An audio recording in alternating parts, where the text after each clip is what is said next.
And I think we're live. Hello, everybody. Lovely to see you. Lovely to welcome you to this Lesson Stream Live. My name's Jamie Keddy. I'm the founder of Lesson Stream. We're a community of teachers with a passion for using story and storytelling in the classroom. And if you'd like to be notified of the next live, before it goes live, you can sign up below for the Lesson Stream post and I'll keep you posted.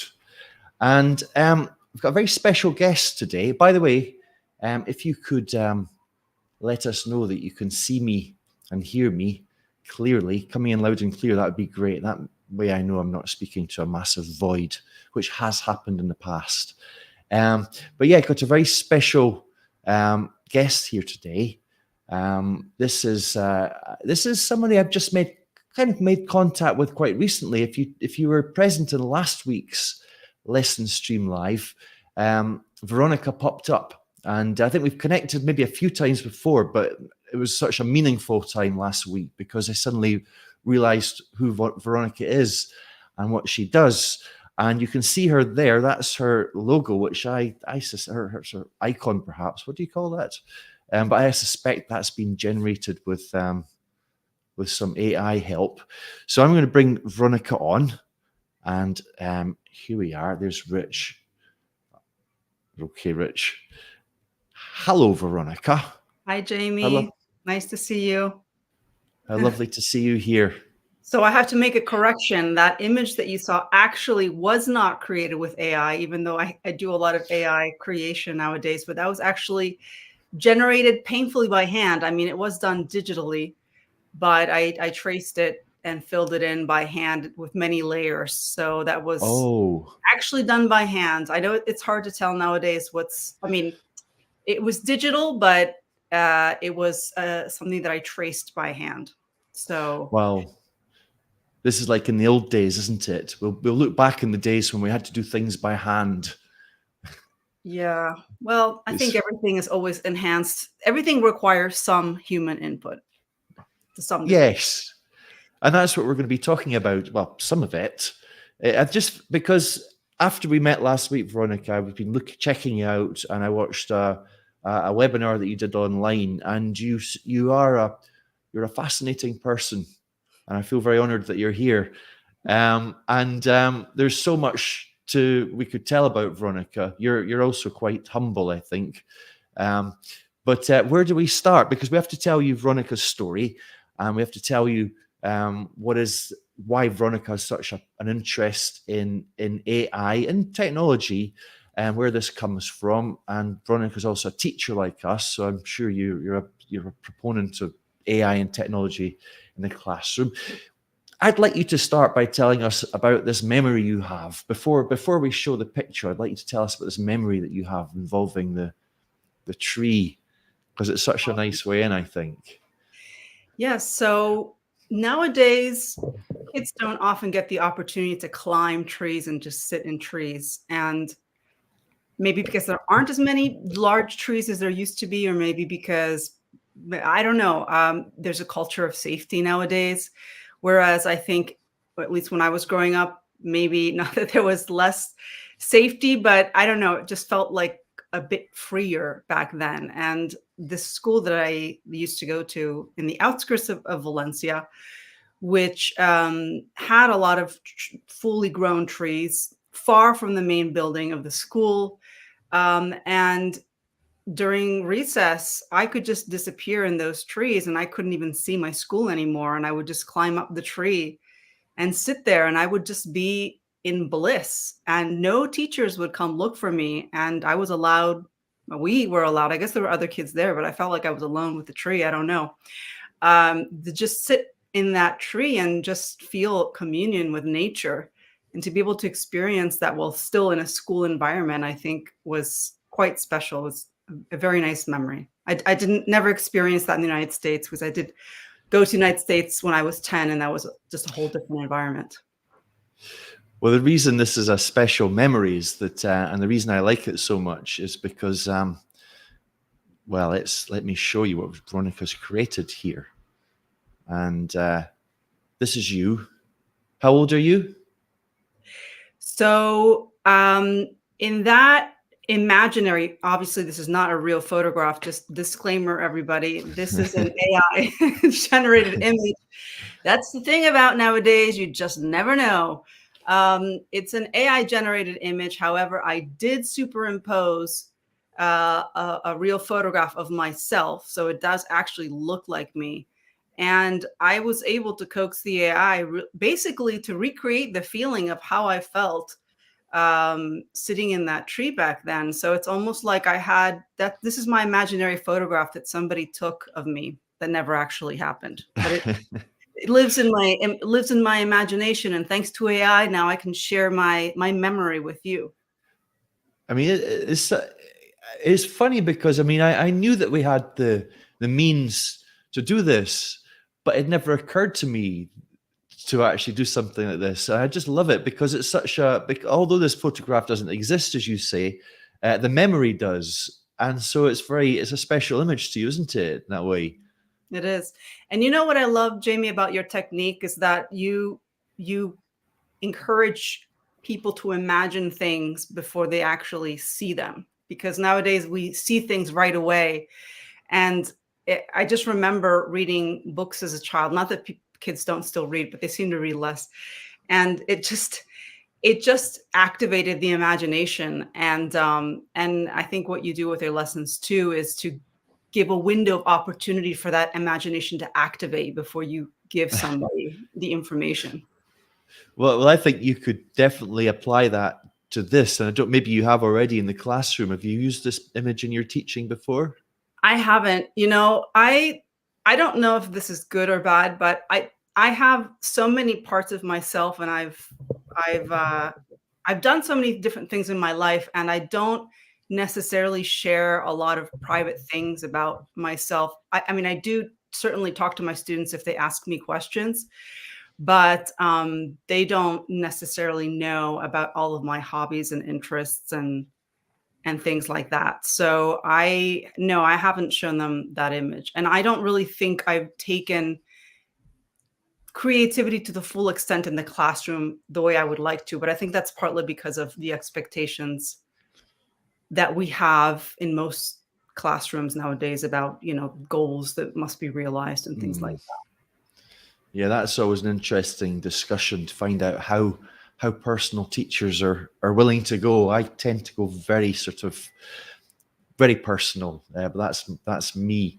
And yeah, I mean, if I was using that image, I would probably tell students that I've got an image, sort of picture telling, and tell them about it, and tell them there's something special about it before, and ask them to guess what it is before, because when you see it, there is something about it. You know that it's some sort of, it's not quite a realistic photograph, is it? There is definitely, well, it's, when I say realistic, it doesn't exactly look like a photograph. The tree is a sort of painting, isn't it? Yeah, it's more of a painting. Yeah. But I often think of, the world, when we look back, and there's different ways to break up history.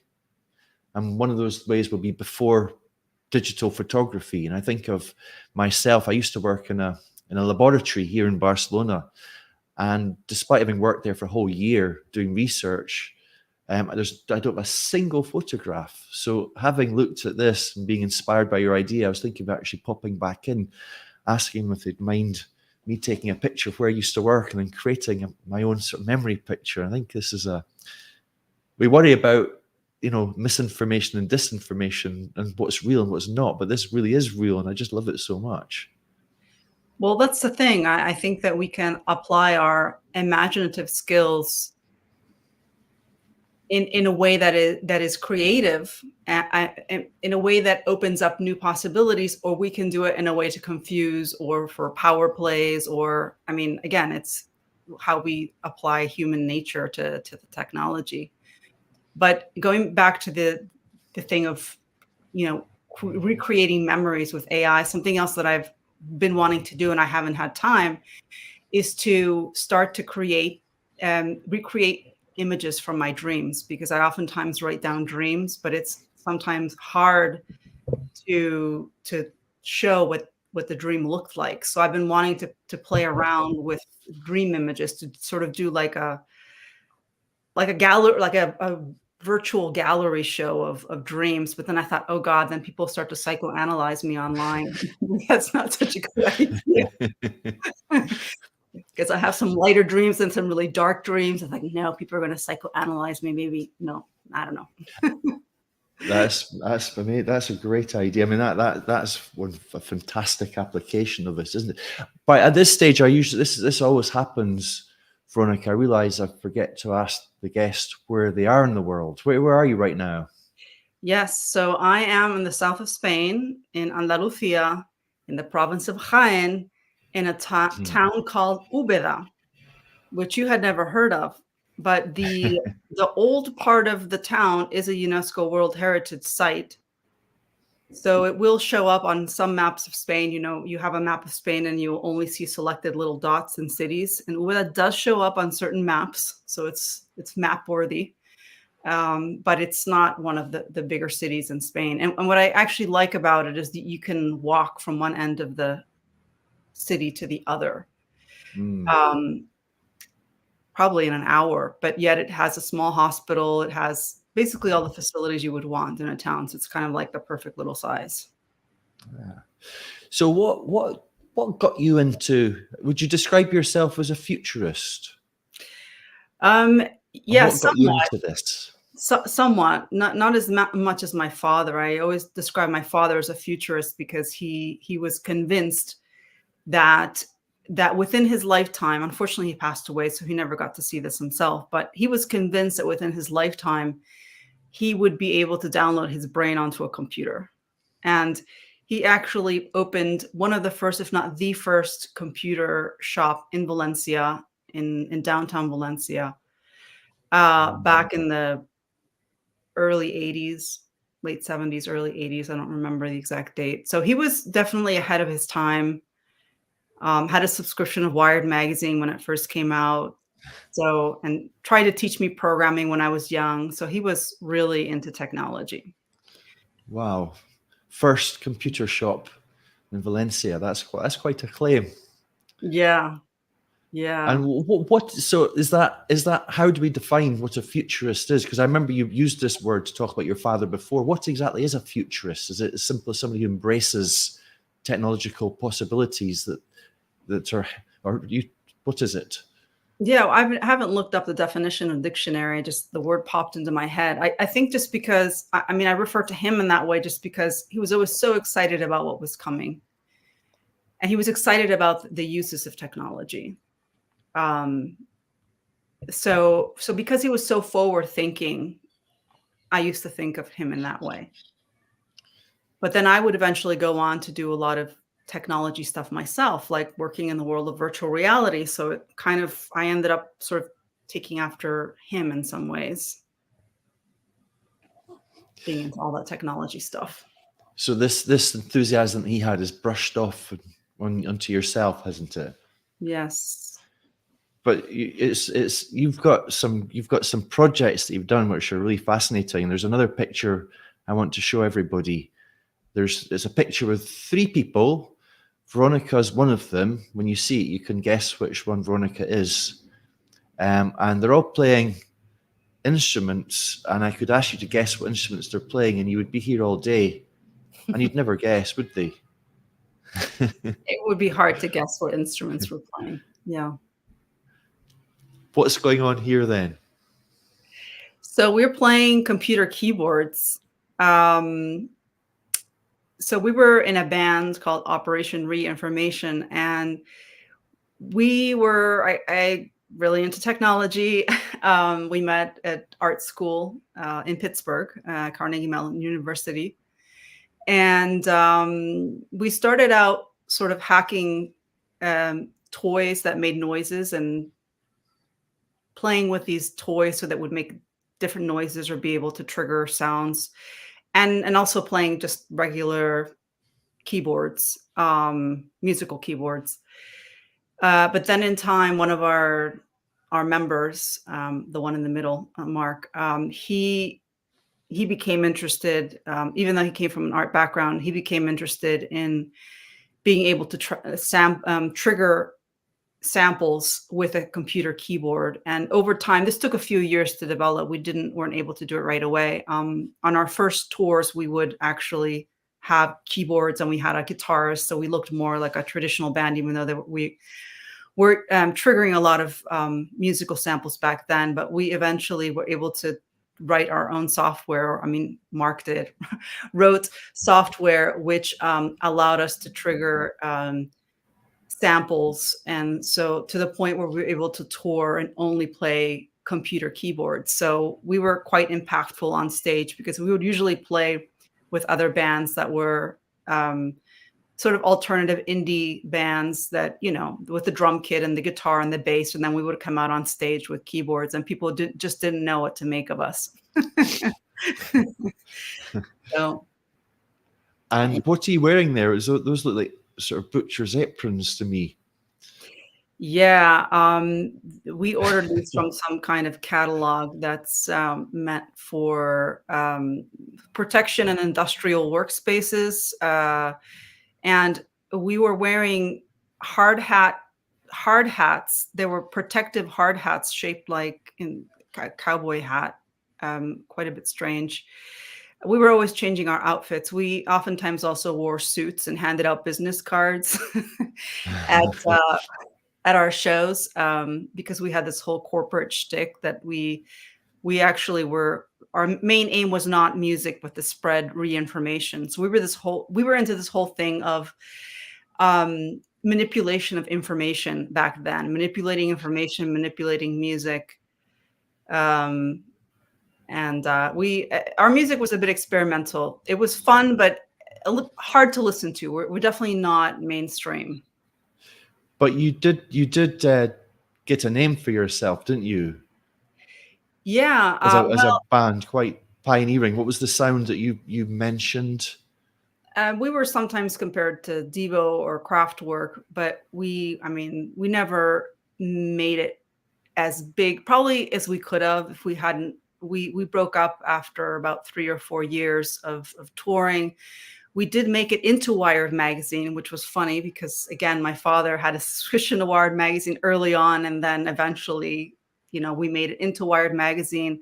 And we were actually able to play at Apple Computer headquarters because we played using Apple computers. And when we did a West Coast tour, we were able to secure we were able to secure. It wasn't quite a regular typical show, but we went into the headquarters there and played for Apple employees, just to show off our technology.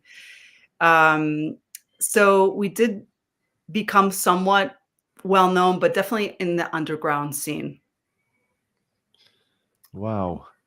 And it's quite incredible. When you said that you were manipulating information through your music, is that how I understood it? How did? Well, I mean, we were manipulating music and sampling voices of people talking. So we would, you know, you would hear different people saying things, and then we would also use the keyboard to play different sounds. So it was overlaid. And when I say we were manipulating information, I mean that we would also like to do digital art where we did a lot of compositing of images, or in our interviews, we would be kind of fictitious. We would have these made up names and this whole shtick about working at a corporation. And so we were always kind of in playing our roles, but kind of making fun of corporate culture, but in some way also giving a warning about. I mean, we were doing it in a playful way, but I think it's interesting how in recent times the concept of disinformation in the negative sense has really become forefront because it is so easy to manipulate information. So back then we were kind of playing around with the idea of manipulating music, visuals, sound, in a playful way, but I don't know, just pondering on what that meant too for our perception of reality in general. What year was this, by the way? That was maybe 1999 or Okay. somewhere And around. that's you on the left, isn't it? Yeah. Yeah. I have braids, so it's easier to tell. In a lot of the photographs, I dressed exactly like the rest of the boys, because sometimes we had 4 or 5 people on stage, and it's hard to tell that I was actually a girl in some of the pictures. I try to blend in.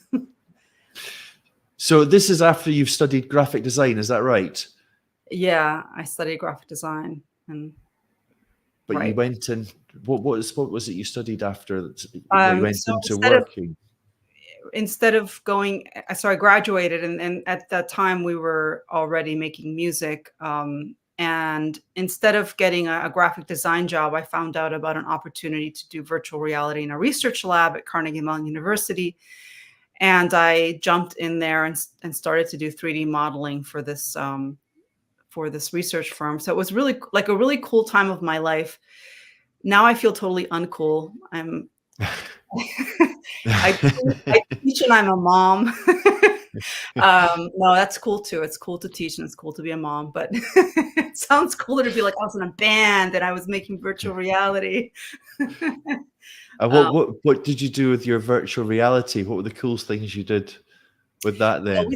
we spent a few years recreating a part of Pompeii. Pompeii is quite large, and they're still in the process of digging up parts of it even now. So we recreated a certain part of Pompeii in 3D.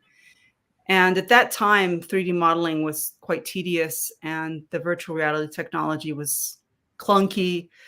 But we were able to get something together, which then was shown at the De Young Museum in San Francisco. So what you would do is you would either put in a headset, or it would be in a gallery space, and you would move around and you would see what it would feel like to be in the great amphitheater of Pompeii, or in the Temple of Isis, or in the Triangular Forum, that whole area of Pompeii. That's funny. I studied biochemistry in 1994. I finished that just when modeling of proteins was becoming a really big thing. We had these really expensive state of the art computers that were designed to predict the structure that proteins would create according to their amino acid sequence. I've got no idea what the sort of equivalent happens these days. There must be some amazing developments in protein modeling and biochemistry. What's funny is my husband is actually a computational chemist, so he does Really? Yeah.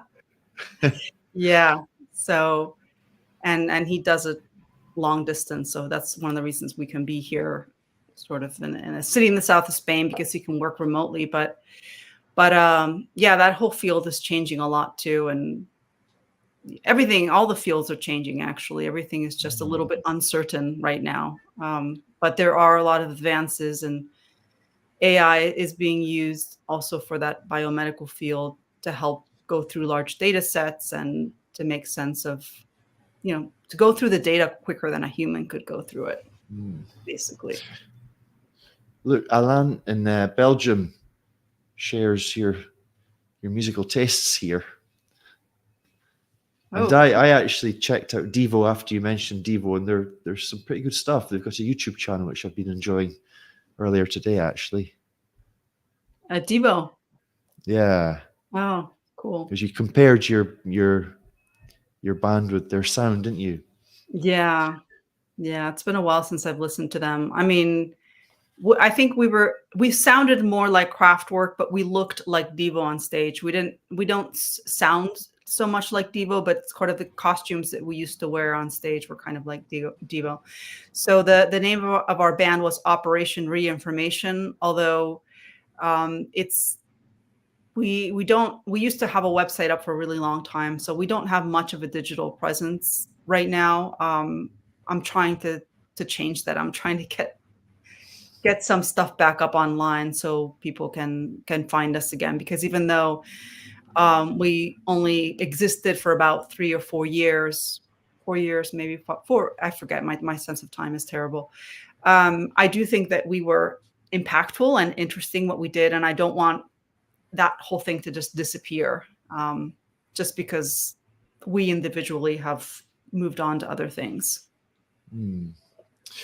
So, Veronica, I'd like to ask you a little bit about what you think about AI, because this is really what I thought was quite fascinating listening to you speak, because I'm scared.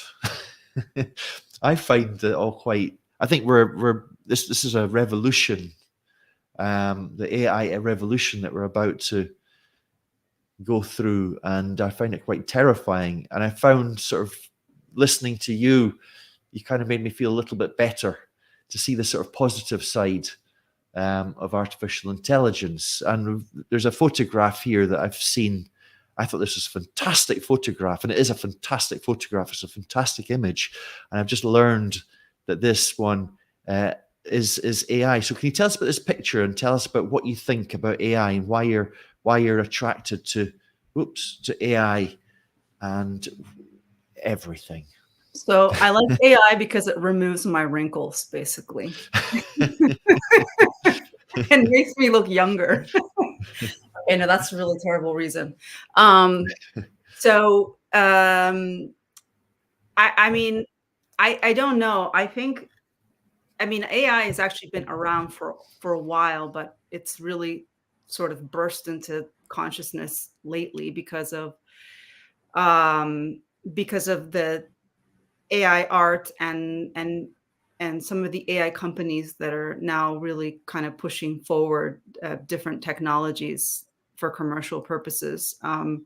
So, um, but I think I fell in love with the idea of AI probably last summer when. So basically, and the reason why this ban that happened decades ago is sort of relevant to me now, because I thought I had left that whole music thing behind, and I wasn't even like, I probably wouldn't be talking about it at this point if it wasn't that I got inspiration to start making music again a few years ago, just out of the blue. I really thought that was I was done with that, and the inspiration came with such force that it's something that I couldn't avoid. I just needed to start making music again. As like I was hungry for it, and of course, I'm not in the music scene at all now. I don't have any contacts. I'm just not in that world anymore. And I found that the best place to share music was on YouTube, because that's where people share stuff that they actually look at it. Of course, there's also other platforms like Spotify, but you need to be distributed. You need to have a distributor to be there, which I'm working on that. That's my next step. But anyway, I'm telling you all of this because when I first started to publish my music to YouTube, YouTube is a visual platform. You need visuals. So it's helpful to have visuals. I mean, a lot of people publish their songs with just a still image or with nothing, and that's fine too. But my first few videos didn't really have any imagery. And then I started to feel like, okay, I really need to add imagery. And that's a whole nother level of work for me, but I'm going to try to figure it out. So I was basically stealing. Yeah, someone's asking about SoundCloud. I'm on SoundCloud also, but I consider SoundCloud to be a music graveyard. You basically publish stuff there to die, because nobody listens to it, or at least with my songs. Maybe if you're big, but for me, I publish it and it's like crickets. And whereas YouTube people actually find me. So, um, so I basically started out just editing other people's little stock videos and doing stuff like that.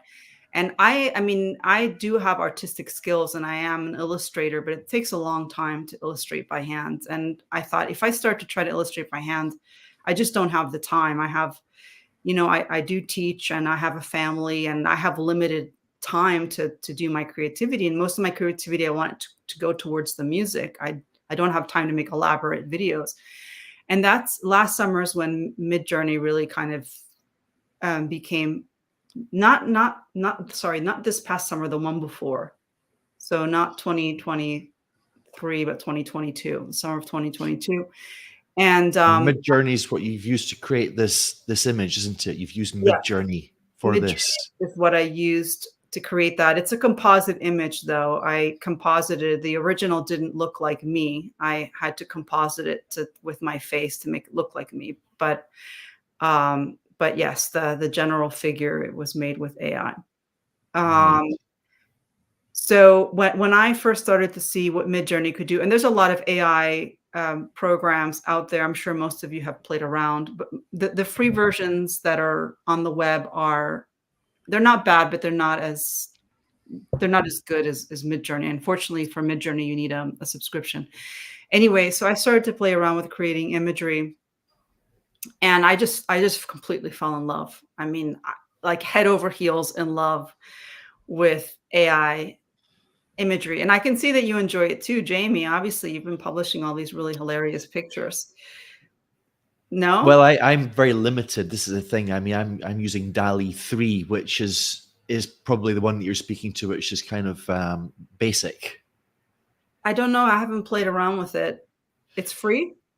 It's free through Bing. So Bing is Microsoft's Okay, I have to check Microsoft that out. search engine. So you access it through there. 'Cause But there's Dolly didn't you used to be free, I don't think, or it used to be limited access, but I don't know. Things are changing so quickly, it's hard to keep up. Sorry. so no so the one I use is what they call text to image. It's purely text to image. You give it a prompt, you ask it for something specifically using words, and you get the image, text to image. But Midjourney is text to image, and it's also image to image. Am I right in saying that? It's image to image. Jamie, I'm gonna be back with you in 2 seconds, okay? Because Sure thing. 1 second. That's all right. No problem at all. I've got some things to show people because I've become addicted, absolutely addicted I mean, it's been a bit of a problem. I should be working, and I'm on DALI 3 trying to create visual plays on words. This is quite an easy one. I wonder if you can guess this. I've got 3 to show you. This is an easy one, but this one took me, I don't know, about 2 hours to create, or maybe not quite as long as that, but it's a real process of trial and error. So I was asking for a legal court where there's the judge, jury, lawyers, defendant are all basketballs. That's what I asked for. Obviously, the answer to this visual wordplay is that's right, Alan got it. Well done, smarty pants. And so did David. Hello, David. But it took so many attempts to get this basketball court. You don't have the control in DALI 3 that you do in Midjourney. This is one word. We're looking for one single word. You can get that, can't you, Veronica? Fans. Exactly. Fans. And this is my favorite one I've made this week. This one took ages. Bouncer. Yeah. That's But it's for Midjourney, you actually manipulate the image that you're given. Am I right? Because I've never used it, Veronica. No, I mean, it's similar to what you're doing in DALI. I'm just doing extra. I'm applying extra filters to it or modifying it or yeah, I'm doing extra treatment to it. But the original image would be somewhat like what you're getting. Although Midjourney is known to produce fairly high quality images. So whereas in other applications, it might be more likely that you get sort of digital kind of weird effects or extra fingers on the hands. Midjourney tends to be a little bit more accurate. Not always. Sometimes in Midjourney you get like the 6 fingers on the hand also, Yeah. the extra limb and things like that. And whenever we get images in the media that have fooled people, like the puffer jacket Pope, that's generally created through Midjourney, isn't it? Do you know the puffer jacket? Do you remember the puffer jacket Pope, Veronica? No. Oh, I thought everybody'd seen or been fooled by the image of the puffer jacket. Just Google it. So how did you? So this is you getting creative and just giving rise to this image that didn't used to exist but does now. And it's and what was how do you start off? I mean, do you start off with an idea for an image in your mind first of all? So I needed a bio photo for a talk I was going to be giving, and I didn't really like any of the photographs I've taken of myself lately. So I started to render or prompt a bunch of different images, using the style of different photographers, using the style of different artists.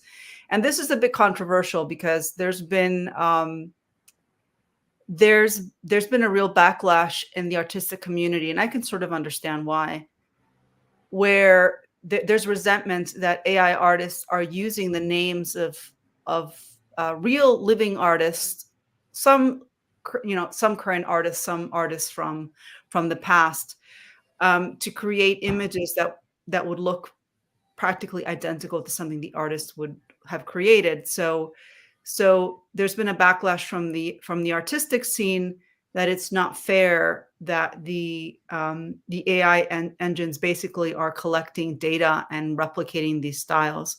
So basically, if you consider that unethical, I basically am I was prompting using different artistic styles based on different photographers until I got an image that I like. So I had hundreds of photographs. I can become, because I do have this artistic but also meticulous side, I can spend forever just looking for the right image. So I forget what style I used, what my prompt was for this image exactly. I'd have to look for it. But yeah, but a lot of the images looked kind of goofy when I would try to superimpose my face over them. And I would have my daughter give me her opinion, my 12-year-old, and with most of them she would go, "Mom, that looks really bad," or "That's really dumb," or "That doesn't look like you," or "Why are you even doing this?" And then finally with this one, she was like, "Okay, that one's cool." And I'm like, "All right, if you say it's cool, it's cool." So yeah. It's quite incredible. I mean, when you're putting a prompt into the likes of DALL-E, it will encourage you to ask for an image in the style of Van Gogh, for example, and that's quite a standard thing that people will do. But you can go very specific, and so I was asking for pictures of dentists' surgeries. Is that what you call it? Dental surgery, as if it had been designed by HR Geiger. And some of the images that come back, I should have put these into slideshow, but I didn't. That's You can't yeah. some very, very freaky stuff, but really is, is his style. HR Geiger, this inspiration of the sets for Alien, the Alien films. And yeah, so you can go very niche. Yes, and so you can spend an endless amount of time just looking at different styles and applying different styles and tweaking different prompts. And um, so I don't know, I enjoy that whole process. I did want to mention, because you said image to image before. So in Midjourney, it is text to image, but I actually have done work with image to image also in Stable Diffusion, Stable Diffusion is kind of like the technology behind all of these AI platforms. But Stable Diffusion, I'm kind of proud of myself because I'm somewhat technical, but I'm not a programmer, and I managed to install Stable Diffusion on my MacBook Air, which was not easy. It took me months to figure out how to do it, reading different blog posts. And because if you manage to install it, then you can do a lot of things locally on your computer that are harder to do elsewhere. So I was able to start to create animations, and animations are quite tricky. So because animation is really what I was after for my music videos. So just in this crazy, crazy pursuit that only would have come because if I think back, it's just crazy the way life goes sometimes. A few years ago, a friend inspired me. I found out accidentally that a friend of mine was learning to play the piano. I didn't know. He accidentally sent me a recording, and I listened to it, and I said, "Are you learning to play the piano?" And he said, "Whoops, I didn't mean to send you that." And I said, "No, this is awesome. Like, tell me more." And then he shared some of his piano recordings. And I don't know why that inspired me so much, because I didn't think of him as a music person. And then that activated in me this memory about making music again. And then making videos activated in me this idea of making images again, like I used to back in the day through 3D modeling, but now I had this new technology. So it's like kind of this cycle back, but yet at a different place. It's not like going backwards, but it's in a new place, kind of revisiting past interests in new ways. But yeah, the animation is really fun, but it's very tedious, very labor intensive right now. So what do you think about this idea that all the visual AI that we're seeing could sort of bring an end to the need for artists to learn the craft? When these images just try to show you that come out so well. I mean, there's so much you can create without ever having to learn to draw, learn to paint, learn to design. How do you get your head around that? Well, I don't know exactly how things will unfold. I'd like to think that there will always be a place for artists to produce manual work, because there's something just uniquely special about something that has been created by hand. There's like an essence to it. It's the reason why you would buy a painting. You'd spend money on a painting because of the time that someone spent on creating it, the texture of the paint on the canvas. All those kinds of things have value. I think what's going to happen, though, is that more people will create more content, just like how we see now there's an explosion of content creators. When I was growing up, there were only 2 channels on TV, and now there's so many channels. Why are there so many channels? So on YouTube. So now we have a lot of people creating content that was just unheard of back then. So it's not that necessarily artists are going to be replaced. There's just going to be more people creating art. And by art, I mean visualizing their ideas. That's how I see it. Well, you've mentioned the dreams, which is a really nice sort of example of using dreams as a subject or an inspiration, trying to put into visual life what you actually saw in your sleep is an incredible idea. Yeah. Yeah. There are times when I'm falling asleep. I don't know if this ever happens to you, but there are times when I'm falling asleep where I'm in that space between waking and sleep, where I just see a very clear image. And it literally is like the feeling that I get when the AI renders something for me. I'll just see an image in it, but it doesn't come from a place of thinking. It doesn't even come from the same place of imagination. It's like somebody just inserted, I see a full painting, or I see a full, very detailed and very beautiful. And in that moment, I wish I could just capture it and print it, because sometimes I'm like, whoa, that's just incredible. But most of the time they fade away. I'm falling asleep. I'm not going to turn the light on and try to sketch it. Although at times I have tried to do it, but it just fades very quickly. We've got here, I mean, there in your slides that you shared me, there was an example of an image that you'd been working on, and the process, some of the sort of intermediary images that came out of it. Should I show that? Sure. Do you know what I'm talking about here? Oh, this is one that you made here. This one, am I right? Yeah. So this is an example of something that I composited together. So there's a lot of different layers here. So first of all, it took me a while to get the girl that I wanted. And then it took me a while to get the background that I wanted. So the background was rendered differently. And then I created the spheres for her hands, and I blended those together later. And then I created the image that's above her head, and then I overlaid the text. So this is an example of a composite image that you're not going to get it just by doing one render in AI.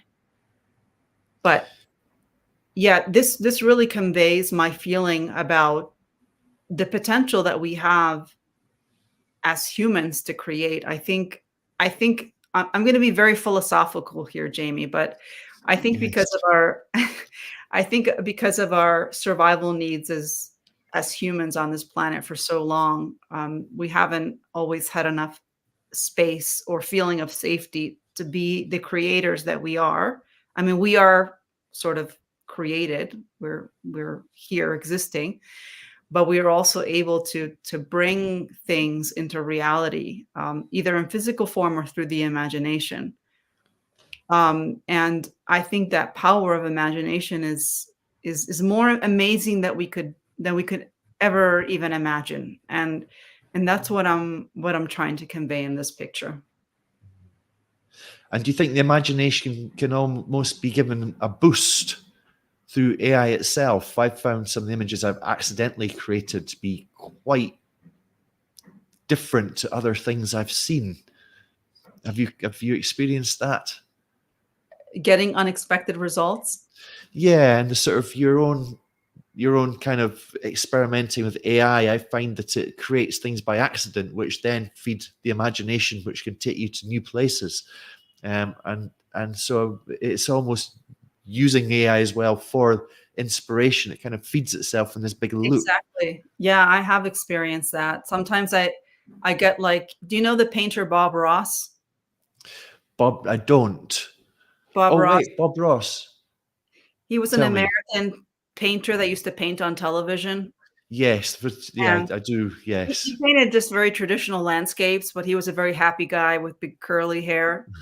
And he used to say, "Oh, here's a little happy accident," when he would do a little stroke that he didn't expect to do, and then he was satisfied with it. But with AI, I find that oftentimes there are lots of happy accidents, and it renders things that I wouldn't have considered, but I think, "Huh, that's interesting." So, that's actually why I like it because it's yeah, it's like having a creative partner. That's the way I think about Yeah. it, actually. I mean, it really is. It's something that I think people can be dismissive of. But I find that creating images is a very, very using just DALI is a very creative process. It's a process which combines communication, and it's all about your prompts. And I've even heard this term. I maybe got it through you, Veronica, a prompt engineer. Did I get that through you? I'm not sure. So I the don't know if you've importance heard of it the from me or not. instructions. Yeah, so supposedly it's a thing that to I don't know if people get paid for it to be a prompt engineer, but I suppose if you don't, I mean, that's a real term, but I don't know if it's a real job. Um, I suppose if you're trying to get a certain kind of image and you don't have the patience to sit there for hours, because it can take a long time, then I suppose you could have outsourced that to somebody else. I don't know. That would be a cool job. I wouldn't mind doing that. Prompt engineer. You will have your the coolness factor back. Veronica, you've also alerted me to some sort of cultures, can we call it, or themes, um, images or types of image which are online and people are being sort of pranked or fooled by.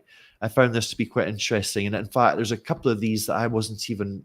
I'm just going to show this image of yours. Can you tell us what's going on here?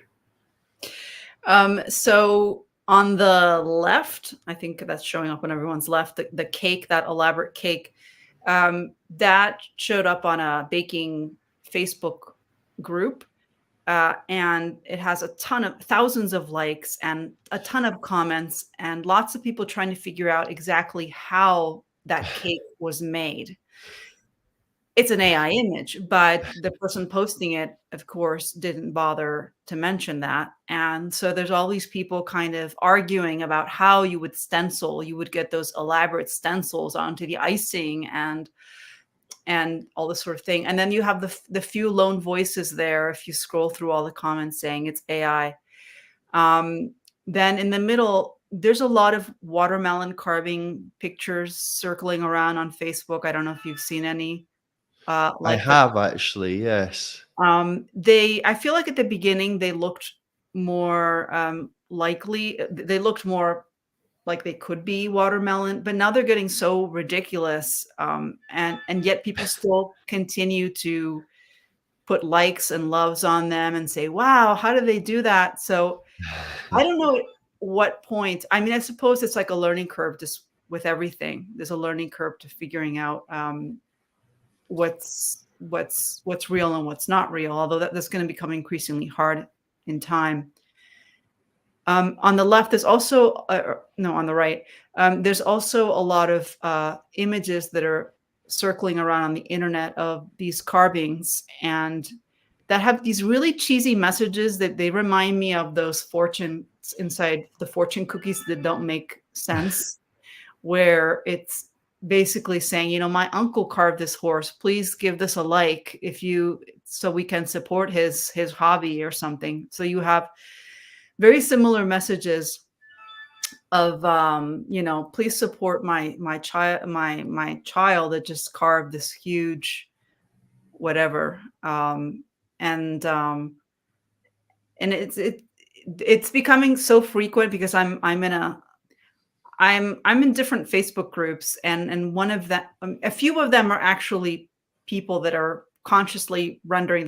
They are AI art galleries where people share their AI art. And then there's one group that's called, isn't that AI? And it's for people sharing images from groups where images are being shared as if they were real or with no disclaimer. And there seems to be an agreement amongst those people that Facebook may be intentionally allowing these kind of images to grow, because the amount of likes and sharing, these images are basically allowed to go viral, because Facebook ultimately doesn't really care if an image is real or not, as long as it's getting attention. Like that's the most important thing. I guess so. The And question is it unethical to share an image as if it was real, or does it not matter? Like, should you put a disclaimer, or does it not matter because at this point anything goes? and of course you've got your crochet motorbiking grannies. Yeah. Did you, Yeah. I'd never seen these until you introduced me to them. Where did you see these? I think in that same group, but I've also seen, sorry, somebody's sending All a right. message on my phone and I need to, it's driving me These crazy. I forgot to put my phone on airplane mode. oh, that's all right. These are great images, aren't they? Except I do worry about the lack of crash helmets. I don't think that a woolly helmet is going to do a crochet granny much use if event of an accident, but of course they're not real. Yeah, and that beautiful crocheting is gonna just get completely oily and muddy in no time. So I don't know that it's a good investment of time. Um, The one on the left has even crocheted the tires. I know, so meticulous. But And there's a you lot, saw, sorry. sorry, I was gonna say that there's a lot of grannies with large crocheted animals also. You might see like a huge giant crocheted cat and different pets that are crocheted. and it's. I think there's a people can you can just be dismissive of this. I mean, I'm not the ethical part of it, whether or not we should say it's been generated by AI, but the sort of creativity of it. I mean, it is actually very clever, Yeah, I love it isn't for the it? creativity. I mean, I don't have any issue at all with people making images because I make them myself and I love the humor involved in these. I think it's just a little bit sad when you see the comment section and you realize that people really can't distinguish, or don't have that they don't have that perception that this couldn't be real. Um, and but anyway, that it's not necessarily the fault of AI. It's just people's discernment. And I think that's the reason why I was just reading an article today about this woman who got scammed for all this money because she got this pop-up on her screen that she thought was real. And so it's sort of like just the digital era is making it hard for people to distinguish what's a real claim and what's not a real claim. So that's when it gets a little bit hairy. Yes. A bit hairy, a bit woolly. Yes. So listen, we're coming up for the hour, Veronica. This has just sped by. Incredible. Yeah, it Where did has. the time go? Yeah, where did And this? was there anything we were going to talk about that we haven't? I don't know. You did mention possibly talking about some of the harms of AI. Although I think we were going to focus on the creativity part of it. I don't know if you want to stay Yeah. on a positive note or you want to go to the dun, dun, dun. If we want to go dark. Or leave it on a Tutor Pat has suggested using it to take a screenshot of the mind, which is quite a dark idea, isn't it? What are the? I mean, I've listened to your ideas of the darkness of AI. What do you think the biggest problem is? Potential problem. I think it. I mean, there's a lot of potential problems, but I think one is just the technology moving faster than we know how to adapt to it. Another is just not being developed ourselves enough as humans. So basically, yeah.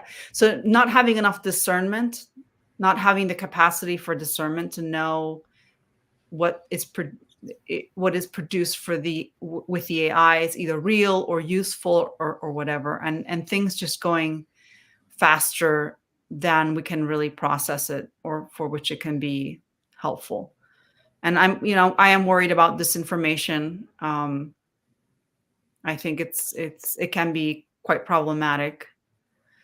And of course, if AI is used by malicious actors in power, you can use it for all kinds of things.